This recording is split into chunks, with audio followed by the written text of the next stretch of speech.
Thank you, Anna Marie. Thank you. You know, it's a compliment that you people would spend your valuable time and money to sit here and watch comedy. I used to wonder about that. I used to wonder to myself, I'd say, what kind of people would spend their valuable time and money to sit in a room and watch comedy? And then I realized that you people can't dance.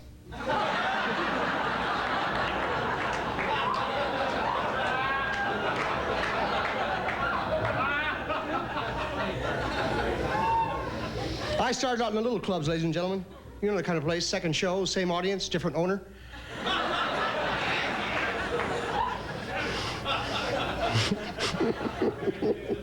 Yes, indeed, yes, indeed. But I feel good. I've lost 23 pounds. My doctor put me on a special diet. I lose 1.5 pounds a week. 2 years, I'll be gone. I just came from your hometown. Did you say Cleveland? Did you say Cleveland? Visiting. Yeah. Visiting Cleveland. Rough city. Interesting, but rough. You know you're in a rough city when the populace boos safe landings at the airport.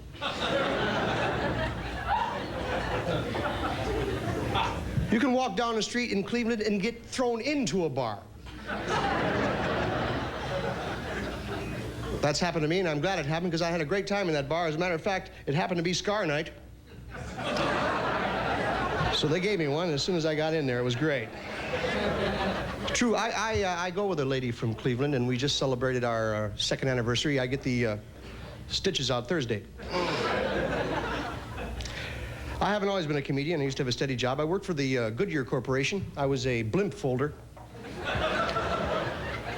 Now, you see that thing up in the air, and it's majestic looking, but what you don't realize, there's a whole crew of guys that have to get that damn thing back in the box every afternoon, you see. It's a thankless job. And then I moved down to New Orleans. I got a job as a chicken dangler at the pit bull fights. I could piss those mutts off, I'll tell you. And then for the last 2 years, before I got into comedy, I worked at the condom factory in quality control. These don't say Trojans till I say they say Trojans. That was my job.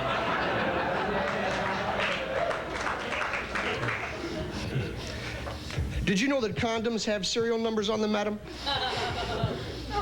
I guess you've never had to roll one down that far.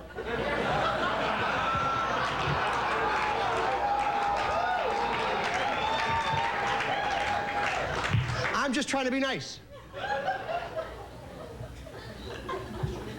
I try to be nice. I try to be friendly. I try to be kind because, ladies and gentlemen, I've been hit in the face with a pool cue.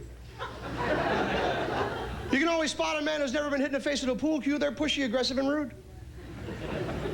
Now, you show me a guy who's been whacked across the bridge of the nose with the thick end of a pool cue, and I'll show you a polite guy. Here's a man who knows what can happen. It's very important to know what can happen, ladies and gentlemen. I'd like to talk about a wonderful American custom, a tradition that's evolved in this country. I don't think it exists anywhere else, at least not in this form. I'm speaking, of course, of the finger. Now, I'm sure each and every one of you at one point in your life has either given or received a finger. And if you haven't, speak up now and we will rectify that for you. Ladies and gentlemen, I don't pretend to know everything, but I do know a few things, and I like to pass them along. Never snicker at the judge. Mr. Addotta, you're facing 40 years. Don't do that. Never walk up to the Queen of England and say, "How much?" For all day, I mean.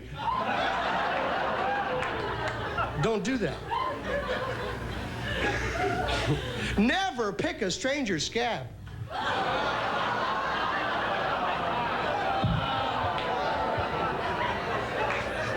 They hate that. And I know if I follow those few rules, everything will be just fine, ladies and gentlemen. Just fine. Thank you very much. You're a lovely audience. I appreciate it.